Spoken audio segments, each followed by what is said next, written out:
kali ini kita akan lanjutkan pasca duduk di antara dua sujud, dan pembahasan sujud sudah kita bahas. Tidak ada beda antara sujud pertama dengan yang selanjutnya. Kita sekarang bahas materi tentang cara bangkit dari sujud.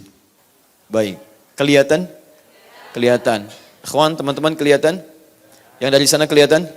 Insya Allah ya, karena ada layar dimaksudkan. Baik, kalau sudah dirasakan kelihatan seluruhnya, maka saya kira cukup di sini, tidak harus mengangkat dan memindahkan mejanya. Sepakat? Baik, sekarang dalam posisi sholat, Mas, menghadap ke sini dulu aja. Tahan ya, karena beliau tidak mungkin harus membuat posisi yang semuanya mesti akan kelihatan. Kalau digeser, ini terlihat, ini tidak terlihat. Geser ini terlihat, ini tidak terlihat. Ya? Nanti kita menyesuaikan saja. Nanti saya berikan penjelasan, di situ akan memudahkan. Sekarang berdiri, Mas. Tenang ya, insya Allah. Nah, ini udah nggak bisa digoyang. Bismillah. Kelihatan sekarang semua?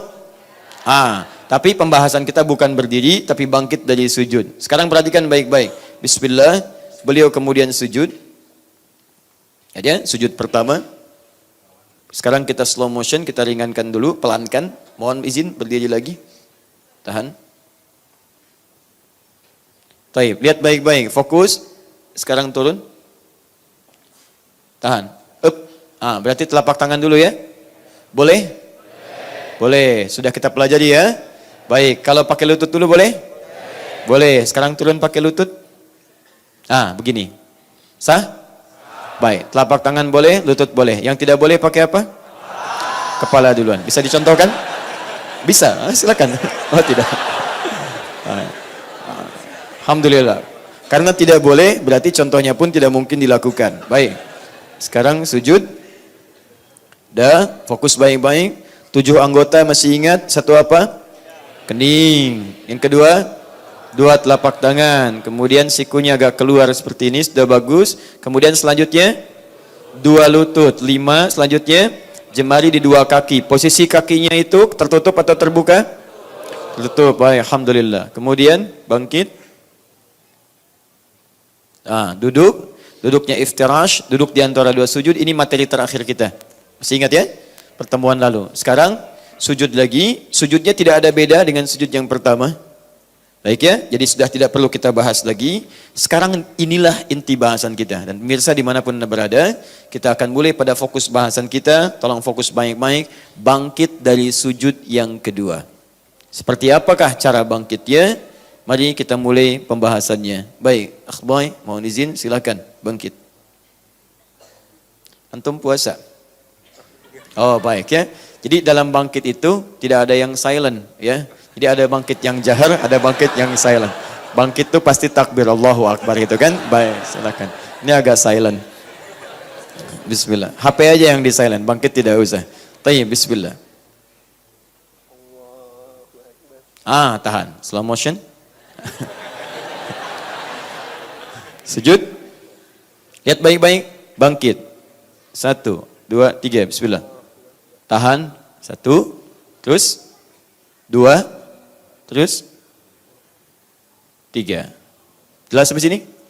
Baik. Ada berapa gerakan tadi? 3 gerakan. Boleh turun lagi? Semoga Allah berikan pahala berlipat. Baik. Sujud. Bismillah. Fokus baik-baik. Angkat. 1. Tahan. Perhatikan baik-baik. Posisinya seperti ini. Duduk ya. Baik. Saya belum benarkan atau tidak salahkan. Tapi ini yang beliau kerjakan. Baik ya. Kemudian yang kedua. Ini. Baik ya. Ketiga. Bangkit lagi. Perhatikan. Langsung bersedekap. Jelas? Baik. Ada yang beda dengan akhway? Boleh angkat tangan? Tidak ada yang beda. Sama semua. Baik. Atau belum tahu semuanya? Baik. Jangan khawatir. Kalau saya minta ke depan, artinya ada peluang kebaikan yang bisa kita dapatkan. Benar nggak dapat hadiah, salah tidak berdosa. Ya, jangan khawatir. Silahkan duduk sebentar di sini. Ya, semoga Allah angkat penyakitnya insya Allah. Kelihatannya agak flu. Yang pertama, teman-teman sekalian, mari kita lihat dalam hadis riwayat Al-Bukhari nomor hadis 833, juga dalam hadis riwayat Abu Daud nomor hadis 844, juga At-Tirmidzi nomor hadis 827 dan beberapa turunan yang lainnya. kita lihat bahwa Nabi SAW pernah dikisahkan, disampaikan saat menunaikan salat, khususnya saat witir, idza qama, jika beliau berdiri minas sajdati tsaniyati, bangkit maksudnya dari sujud yang kedua, fajalasa, maka beliau duduk terlebih dahulu. Duduk seperti ini. Duduk. Jelas? Baik, jadi ketika beliau bangkit dari sujudnya, beliau kemudian tidak langsung berdiri tapi duduk terlebih dahulu. Paham sampai sini? Baik, posisi duduknya bagaimana kita belum tahu nanti. Wa'tamada 'alal ardi, kemudian beliau menopang ke tanah, ke bumi. Karena zaman Nabi kan belum ada keramik. Ya, belum ada karpet seperti sekarang. Jadi masjidnya pasti tanah keadaannya, kan? Baik, jadi menopang, bertelekan. Sekarang sebelum beliau bangkit, beliau menopang dulu, memberikan topangan. Ya. Dua, ini yang dipraktikkan oleh beliau. Kemudian yang ketiga, baru kemudian beliau bangkit seperti semula pada rakaat sebelumnya. Bangkit. Nanti kita lihat apakah Nabi mengangkat tangannya lagi atau langsung kemudian bersedekap. Paham sampai sini? Nah, sekarang kita bahas pelan-pelan. Artinya apa yang dilakukan oleh Mas Boy ini atau Akh Boy ini ada dalam petunjuk hadis-hadis Nabi SAW. Tapi yang penting kita pelajari sekarang bagaimana detil pembahasan masalah duduk, masalah bertopang dengan masalah kembali lagi ke atas. Karena nanti ada duduknya juga, ada yang tidak duduk. Bagaimana statusnya saat tidak duduk itu? Pertama, apakah duduk itu dipandang sunnah atau rukun, kewajiban dalam sholat, atau bukan wajib, maksudnya bukan rukun, bukan juga sunnah. Ya, sehingga konsekuensi hukumnya bisa berbeda untuk kita semuanya. Kalau itu sunnah misalnya, kapan kemudian itu menjadi sunnah? Apakah sunnah dalam setiap sholat atau sunnah dalam keadaan tertentu? Kemudian adakah bacaan yang mengiringi duduk itu atau tidak? Pembahasan kedua saat bertelekan, menopang. Apakah menopangnya tangannya terbuka begini? Atau tangannya tertutup begini? Pernah melihat yang seperti ini? Turun lagi. Duduk dulu. Begitu mau menopang, ini tadi dia praktekkan begini. Pernah melihat yang terkepal begini? Misal, praktekkan kepal seperti ini. Kemudian bangkit. Pernah melihat yang seperti ini? Baik, yang ketiga. Turun lagi. Duduk. Dia tidak menopang begini, tidak mengepal begini, tapi di lutut seperti ini. Kemudian bangkit. Pernah melihat yang begini? Pernah. Bukan hanya pernah, jangan-jangan dari tiga ini Anda pelakunya. Ya kan? Baik. Dan ada yang keempat. Ada yang keempat. Bangkit, sujud, bangun, tidak duduk, langsung berdiri. Tidak duduk dulu, langsung berdiri. Pernah ada yang begini? Baik ya. Di antara yang keempat ini, mana yang kemudian sesuai dengan petunjuk Nabi, seperti apa dibahas oleh para ulama, dan bagaimana kita menyesuaikan praktek sholat kita. Itulah pembahasan kita pada hari ini insyaAllah. Jelas? Baik, jadi kita baru akan memulai praktek intinya, dan kita akan bagi pada beberapa bagian. Siap insyaAllah kita belajar? Siap. Mas Boy mau di situ saja atau kembali dulu? Baik ya, silakan. Semoga Allah menerima segala amal ibadahnya dengan amal terbaik. Jazakallah khair. Saya boleh hapus dulu ini? Tayyib. Kemudian saya hapus ini pelan-pelan. Teman-teman sekalian, saat dari sujud kemudian bangkit, pertama tadi apa amalannya? Masih ingat?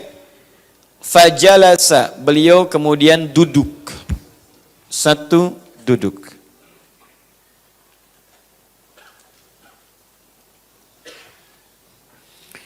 Baik. Kedua apa? Wa'tamada 'alal ardi. Tangannya menopang ke bumi, ke bawah. Menopang dengan telapak tangan. Kita fokuskan pada ini dulu, baru kemudian bangkit, dan posisi tangannya nanti kita akan lihat setelah ini. Kita bahas dua ini dulu. Baik, sekarang pembahasan pertama tentang duduk. Bagaimana status duduk yang dimaksudkan ini? Para ulama kemudian mencoba untuk menggali tentang persoalan duduk ini. Kata Imam Asy-Syafi'i dalam kitabnya jilid yang pertama halaman 116, beliau sampai mengatakan begini, saya tidak menyukai ada orang-orang yang dalam sholatnya kemudian dia langsung bangkit tanpa duduk dulu.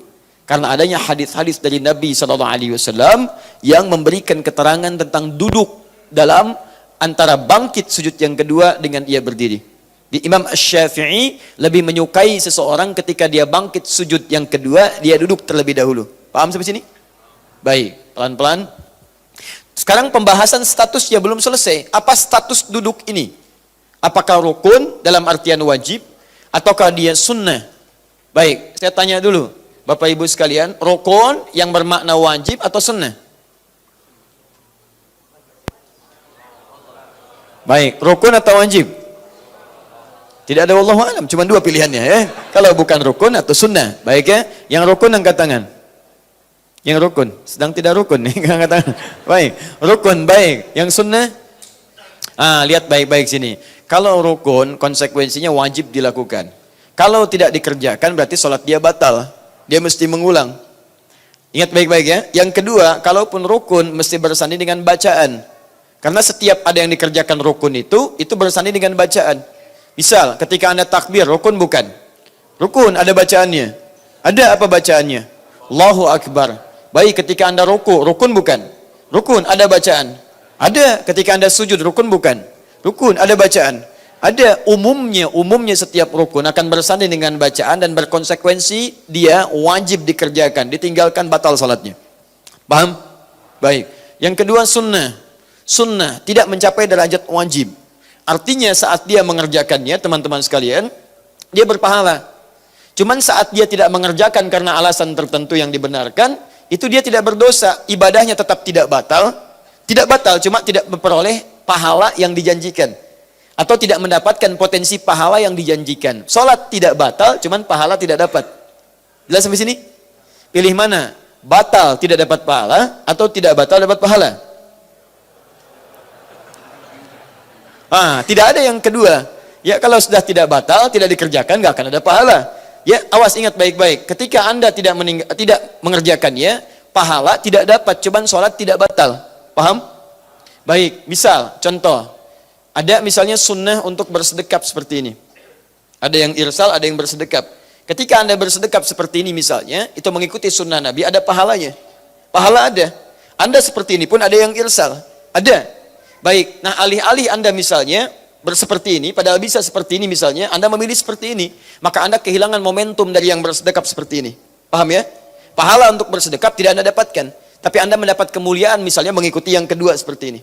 Ada yang lebih jelas, misal Bismillahirrahmanirrahim. Tayyib. Ada yang memilih langsung Alhamdulillah, tidak ada masalah, karena riwayatnya ada. Anda tidak baca Bismillah pun dalam Al-Fatihah, misal dalam sholat langsung Alhamdulillahirrabbilalamin. Sholat Anda nggak batal, nggak ada masalah di sini. Ada hadisnya. Tapi kalau Anda bacakan misalnya Bismillahirrahmanirrahim, ada peluang pahala Anda dapatkan di situ. Paham di sini? Nah, fiqh Asy-Syafi'i di antara ciri khasnya adalah kalau ada peluang pahala bisa saya dapatkan, kenapa saya tinggalkan? Jelas ya?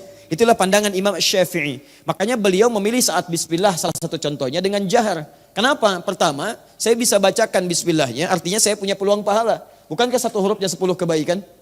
Bismillahirrahmanirrahim 19 huruf, 190 kebaikan saya dapatkan. Kalau saya nggak bacakan, memang sholat saya nggak batal, cuman saya kehilangan pahala, sayang. Baik, Imam Syafi'i kenapa tidak disirkan? Kata Imam Syafi'i, saya pilih jaharkan, sebab kalau saya jaharkan, yang lain dengar.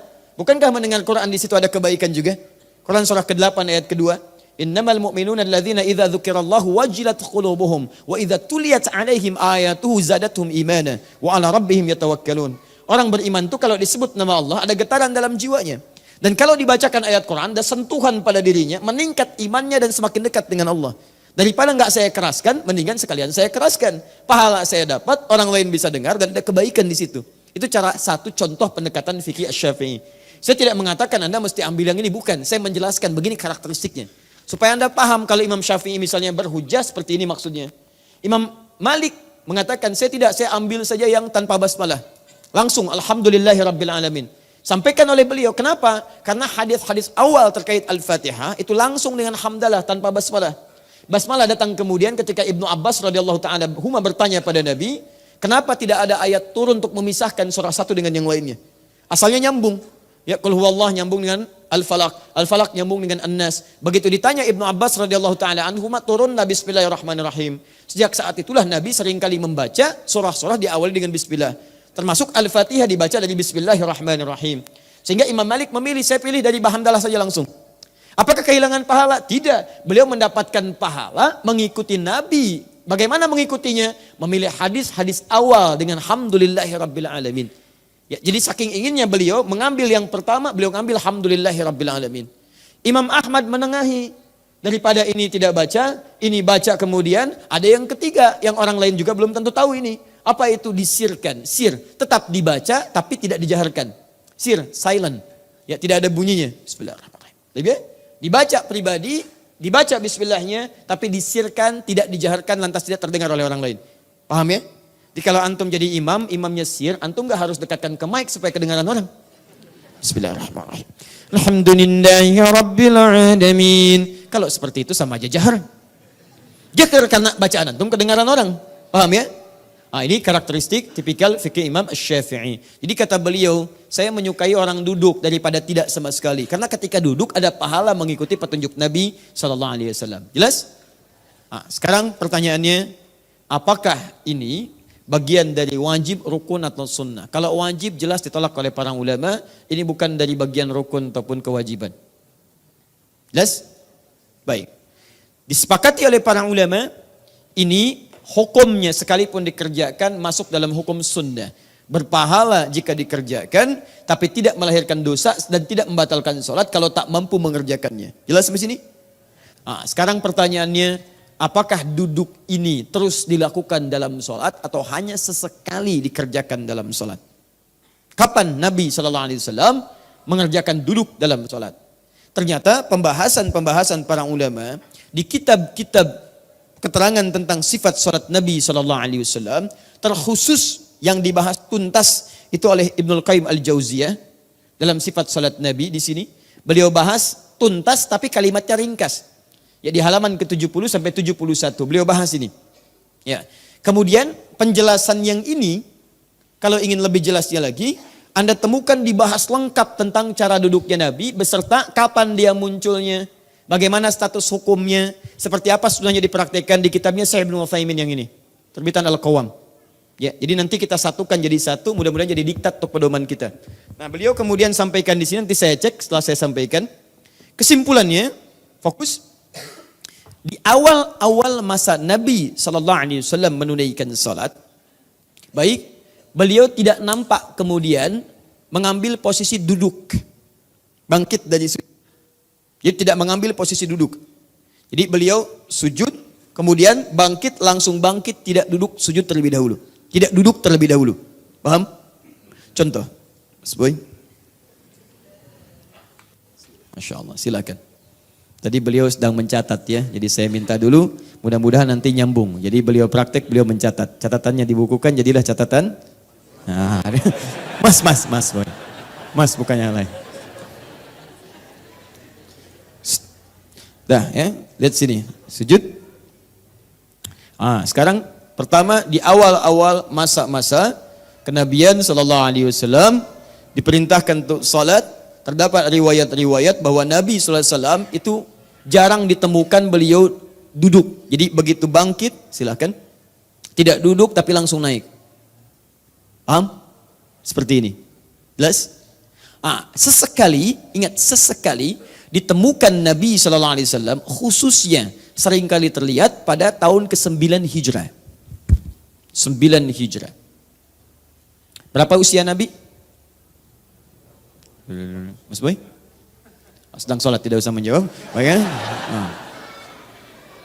Nabi diangkat jadi Rasul usia berapa? 40 tahun. Hijrah ke Madinah usia berapa? Nabi kan di Mekah 13 tahun, kan? Plus 13. Baik ya. Usia berapa tahun? 53 tahun. Tambah 9? 62 tahun. Nabi wafat usia berapa tahun? Kurang lebih 63 tahun ke 10 Hijrah. Berarti setahun sebelum wafat. Pertanyaan saya, usia Nabi sudah sepuh atau belum? Sudah sepuh. Baik, salatnya berdiri atau duduk? Jangan mengarang. Jangan mengarang. Kalau tidak tahu katakan apa? Wallahu a'lam. Baik, setahun sebelum Nabi wafat, kebanyakan Nabi SAW menunaikan salat itu sering sekali beliau duduk. Bahkan salat malamnya sering duduk. Karena ayat yang dibaca panjang, tidak punya kemampuan terlampau lama beliau untuk berdiri. Saking inginnya tahajud, tapi sulit menyeimbangkan antara fisik dengan bacaan yang panjang itu. Kan sering saya katakan, Nabi kadang seringkali satu rakaatnya 5 juz 4 halaman. Baiknya, panjang berdiri, tidak punya kemampuan seperti biasa awalnya, maka beliau seringkali duduk. Artinya, fisiknya sudah mulai ada penurunan. Sudah mulai ada penurunan. Sebelum ini kadang duduk, tapi dalam keadaan-keadaan tertentu. Tidak setiap kali beliau bangkit kemudian beliau duduk. Artinya duduk yang dimaksudkan, silakan sujud, kemudian bangkit, duduk dulu. Duduk semacam ini, untuk kemudian bangkit lagi, dilihat oleh para ulama hadis, posisi Nabi SAW saat duduk ini terlihat tidak sepenuhnya rutin dalam setiap sholat. Sesekali beliau kemudian duduk. Dianalisislah kemudian kapan sesekali itu yang seringnya terjadi kemudian di akhir tahun sebelum wafatnya Nabi. Khususnya tahun ke-9 Hijrah. Diamati. Ternyata Nabi bangkit itu dalam kondisi-kondisi ingin mengambil tenaga kembali. Rehat sejenak dalam artian mengumpulkan tenaga supaya bisa bangkit kembali. Dalam bahasa Arab, duduk untuk sejenak misalnya. Sejenak rehat untuk mengambil kekuatan untuk bangkit kembali. Atau melakukan aktivitas lagi. Itu disebut istirahat. Rahah itu istirahat, ista itu minta supaya sejenak bisa mengambil kekuatan kembali. Dia ada rehat, ada istirahat. Rehat itu mendapatkan santai tenang, istirahat pakai ista menuntut keadaan supaya bisa mendapatkan ketenangan dulu, punya kekuatan lagi. Anda kerjakan, kerja, tiba-tiba sampai pada tahap-tahap yang agak lemah, kan istirahat dulu supaya recovery lagi dan ada kekuatan lagi. Maka dibuatlah dalam bahasa Indonesia diserap dari bahasa Arab istirahat. Maka duduk semacam ini diperkenalkan oleh para ulama dengan bahasa jilsatur raha atau jilsah istirahat. Duduk istirahat. Kalimat istirahat inilah kemudian yang dipahami oleh para ulama, baik ahli hadis dengan ahli fiqih dengan dua pendapat utama. Satu, ada yang berpendapat bahwa kesunahan ini berlaku sesuai dengan kondisi. Artinya kalau kondisi Anda memang menuntut untuk bisa rehat sejenak pada saat itu, tidak langsung bangkit, bisa. Kalau bangkit dari sujud Anda terlampau misalnya gerakan cepat terlalu capek. Atau kondisinya misalnya menyulitkan. Dari mulai sujud tiba-tiba langsung bangkit, menyulitkan bagi Anda. Maka berlaku kesunahan ini sunnah hukumnya dan berpahala ketika Anda duduk. Paham? Tapi kondisi sebaliknya, jika memang memungkinkan Anda dari sujud langsung bangkit, tidak harus duduk, maka yang dimaksud sunnahnya adalah bangkit, tidak harus duduk di sini. Ini kata pendapat yang pertama, paham? Nah, saya ingat saya sedang merangkum dua kitab ini, nanti rujukannya Anda kembalikan ke sini. Ingat, kalau saya sedang bahas sesuatu secara menyeluruh, Anda simpan dulu kebiasaan Anda, supaya nanti kita bahas ini, setelah itu kita keluarkan kebiasaan Anda sesuai dengan argumentasi dalilnya. Paham? Baik.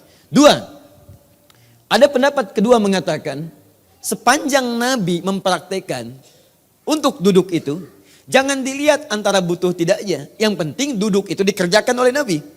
Artinya posisi duduk itu mau dalam keadaan kita perlu untuk duduk dulu. Atau kita merasa kuat dalam bersemangat. Tidak ada masalah. Karena Nabi pernah praktekkan keadaan duduk itu.